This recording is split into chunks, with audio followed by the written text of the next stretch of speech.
All right, hey everybody. It's been a little while since I've done a video, and actually, I'm going to tell you the reason why is because I've kind of stopped buying a little bit at the moment. Right now, prices are really inflated, and right around the corner is Christmas. If you remember what happened last year at Christmas Eve, 2018, we had an all-time low on Magic cards.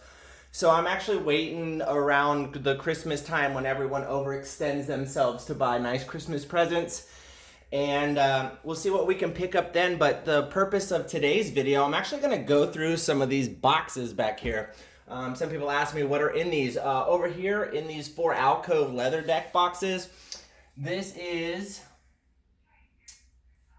Epic Storm. This is Reanimator. This is Elves. This is Burn. All legacy decks. These are my 2 vintage decks. This is Paradoxical Outcome Storm. We'll go through that sometime. It has a lot of proxies in it. I used to have the Force of Wills in there, but I took them out for the purpose of... Actually, I had to retool the vintage Dredge, so I'll go through that real quick. And this is missing 4 unmasks, which are in Reanimator, which we will also go over. And so here... I'll go over this deck. You got Elish Norn, Ashen Rider, and then you have some number of Hogak between 1 and 3. I haven't actually finished editing this deck, so I need a little bit of help. I got a Jetaction Probe in here. I got nicer ones of those. I just didn't want any foils in this deck. I don't think it has any foils, and I just don't want any. I have some foil promo Jetaction Probes, but I don't know. In this deck, I just don't want any foils. It doesn't have any. It just looks good. I like the way. So this is one of the main changes. We're adding 4 Golgari Thugs, and we're adding an additional Shambling Shell.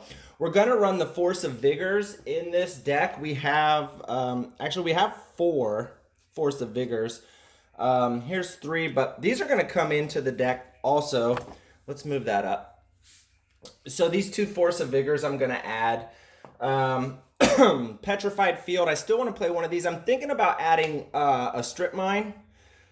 Some people are doing that. These are our 4 genuine Bazaar of Baghdad's. I finally picked up the 3rd and 4th one recently, and that's how. So what I did was I pulled the real Force of Wills. I only have 1 set of Force of Wills. Man, when I was a kid, that was the card to collect, and right after it rotated at a standard when I was like a really new player. I came in around the like Mirage Tempest era. Excuse me. And right around the Wrath cycle was Tempest, Stronghold, Exodus. They rotated out when that became popular, so they dropped substantially in price. I remember they were like around $20 when they were standard legal. So this is all still the same Serum Powder hollow ones. And I was picking them up after they rotated out for like less than $10. At one point, I had almost 50 Alliance Force of Wills. I swear to God. I was only like 15 years old. And even then, that was like pretty cool. Yeah, I filled up my first whole 4 or 5 pages. And these are all I have now. It's kind of sucks, but it is what it is. We got our Mox Diamonds out for signing right now. Hopefully those come back from Dan Fraser. Here's a fake Black Lotus back here. That's a proxy. So definitely, some people drop down to 3 Bridge from Belows. I'm going to keep the full 4. But this is my vintage deck, and it got the band hammer really hard. This went from a full 4 to 1 of, and then also now Mental Misstep is restricted as well in vintage, so we had to go down to 1 of those. So this is the deck right now. This looks like I think this is 61 cards. I just need to make some cuts and stuff, but this deck still functions and runs, and I really, if I just had to grab this and play, I would pull a Hogak out, and there's my 60. So this deck is still brutal as it ever was, and the Force of Vigors give it a really nice hand up on Shops and Paradoxical Storm. The deck is just great. All around great. It does a lot of busted stuff. I mean, it really busts you down. Oh, I'm playing a Chalice of the Void main. And then, oh, there's a foil. but that one it makes the cut. You know, I'll make an exception for that card. It's just really pretty. I like that Chalice of the Void. Okay, so this deck also needs 4 unmasked, so it needs like some major tweaking. But that's how my vintage decks are. It's like just a pile of 80 cards that you could make a deck from, because I never really play vintage. I just like to have the decks built. So this is the deck I really enjoy and love. So 3. This is a full genuine deck as well. So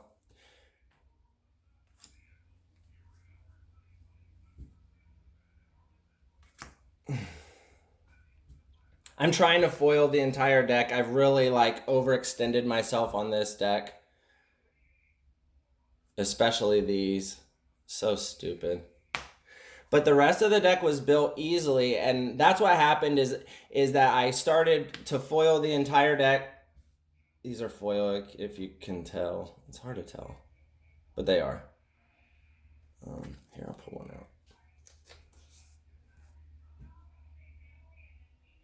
Pretty cute. They're pretty. This deck is just really pretty. I love this deck. And it does my favorite stuff in Magic. There is no better combo king in Legacy. I even talked to Bryant Cook and God, what's the guy? I didn't really talk to Bryant much, just briefly, but I actually talked to Landon Swartz. He runs on the Epic Storm channel a lot, and he's a really nice guy. If by some chance you actually watch my channel ever, thanks a lot, man, for answering the questions. Actually, all the pros are really nice about answering the question. Julian, who runs Elves, Julian Knapp from Germany, he's, man, I don't know. People badmouth the players a lot, but I think most of them are really nice. And I don't know. It's just like your local players who haven't made it. I guess like the pros are nice, but maybe the people still grinding are kind of salty. I don't know. But this deck is just awesome. But what I was trying to say is that Bryant and Landon both admitted to me that Reanimator is just king of the combo mirror, even against Storm, and it just really is. I've run it, and like, God, it's just ultra consistent. Like, okay, here's the deck. I'm gonna shuffle this deck, and I'm gonna pull 7. And if we can't get a turn 2 Gristlebrand, like, I would be shocked. I'm gonna just shuffle. Like you saw, this deck was actually like fully in order. I'm back here shuffling. Here, I will shuffle on camera so we know. We don't want any questions or doubts about it. So here, keep rolling. Here, we're gonna turbo shuffle. This is me turbo shuffling.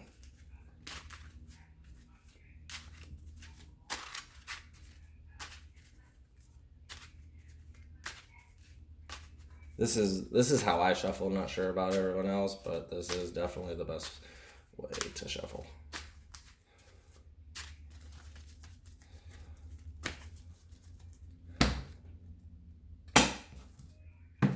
Let's draw 7.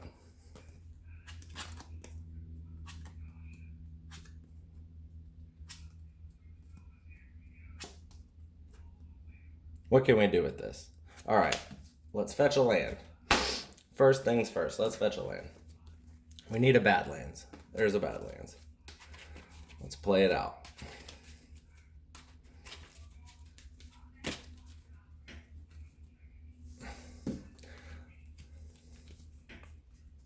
Faithless Looty. Let's draw 2.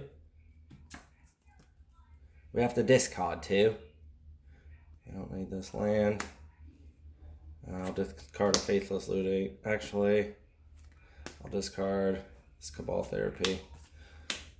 Let's pop the pedal. Let's do it again. There we go. So we can at least turn to Chancellor of the Annex. That's pretty good.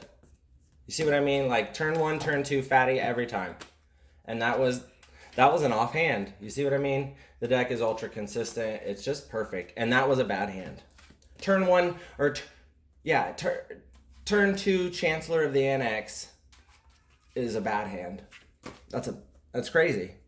And if you know what Chancellor of the Annex, that's going to make their first spell, every spell has a force spike against it attached to it. So it's crazy. Chancellor of the Annex is busted. He's very he, she, whatever. It is very good. So now I want to do one more thing. I'm going to let you guys look through the binder. I have just about everything valuable that's not index in here. So let's go ahead.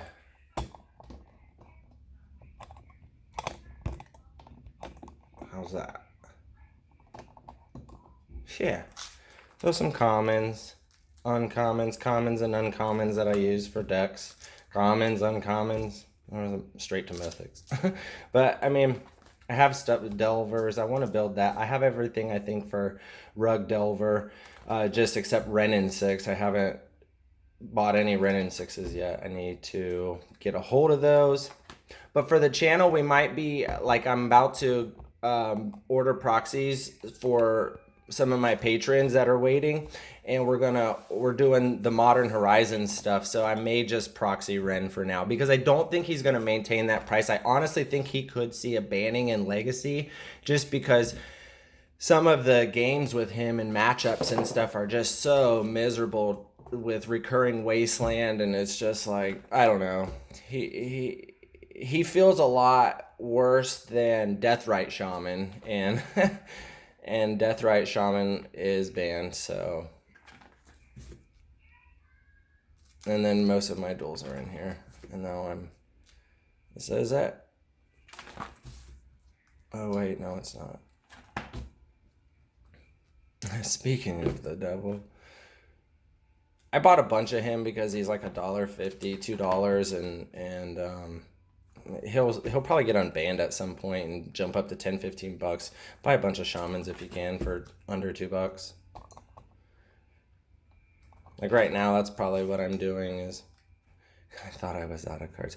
There's some Japanese alternates that we pulled on camera. The foil lightning bolts. Snapcasters. Horizon Canopy. Ancient Tombs. Oh, I think actually I had a friend who wanted 2 of those, so I need to let him know that we have those if he wants them. And then I have all the art cards. I think they're neat. They're not sleeved or anything. They just threw them in there. I have a bunch of these. There's like 10, like 3 to 5 of each one in here, like something like that. Colossus Hammerith is probably going to be like a couple bucks. There's a lot of people just brewing with that, and it is good in Modern, I think, with Stoneforge Mystic unbanning, and there's a lot going on with it. I bought them for like 20 cents, and there are like 20 of them in here. I do stuff like that and just make a few bucks just for fun. And then we got Dak chilling down in here. We want to send him for grading eventually. He's so perfect. He came straight from a booster pack. I didn't pull him, but the guy that I bought him from, he sent me his video, and straight from booster pack to sleeve to here to me. So we only paid $40 for it, and I think like in BGS 9.5 10 condition, they're going like $200-300. So we'll just hold on to that. So nice sharing with you guys. Next, we'll go over some of these other decks I haven't dissected on camera in here. PO Storm, that'll be fun to go over. So the unmasks from Reanimator get popped into Dredge. But this deck is cool, man. Dredge is freaking sweet. It is. Let's look at it one more time. It's worth it. Is it worth it? Can you even hear me? All right.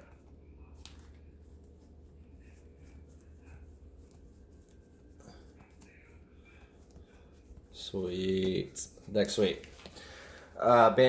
Restriction of Mental Misstep and restriction of Golgari Grave Troll really did nothing to this deck. So I'm not sure why that was even done, because it really affected directly that deck. I mean, Mental Misstep was annoying. It made the format annoying. It really did. And it was like every first spell was Mental Misstep, or some people just hold their mental missteps until you try to cast Ancestral Recall. It's just, and I mean, yeah, to each their own, do whatever you want. That's what the game's all about. But 4 mental missteps in a vintage deck, you always have a mental misstep. You can't cast any 1-drop. So it's like a mental misstep, your mental misstep, and it was just annoying. So thanks guys for tuning in. We'll do some more fun stuff again. Whoa, how about that catch? All right, talk to you soon.